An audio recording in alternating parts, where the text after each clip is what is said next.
এটা নিয়ে সুন্দরবন ইলিশ ইলিশ হিসেবে চলে গেলে হয় না? সুন্দরবনে ইলিশ হিসেবে এটা নিয়ে চলে গেলে হয়। সুন্দরবন সন্দেশখালি এসব দিয়ে এটা নিয়ে চলে যাবো ভাবছি।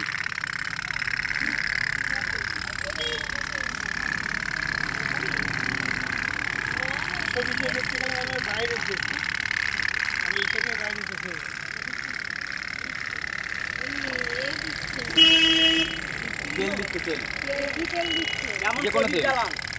এভাবে প্রদীপ জ্বলে, প্রদীপই জ্বলছে ভিতরে। বাস এই চামচটায় 1 চামচ তেল দিলে 18-20 মিনিট চলবে, একসঙ্গে চলতে থাকবে। আবার শেষ হয়ে গেলে আবার দিয়ে দাও। চলতে করে নিয়ে হ্যাঁ, প্রদীপের পড়তে বা সুতির কাপড় ছেঁড়া বা তুলো দিয়ে পুকুরে চলে আর খিদে লাগাবে না, পুকুরে চলবে। পুকুরে দিলে চলবে তো, আবার জলে ডুবে গেলে লাইটও বন্ধ হবে না, ওয়াটারপ্রুফ লাইট। বাচ্চাদের ঠান্ডা বাচ্চা দিলেরই ভালো। আর টিনের মাল ফেলে দিলেও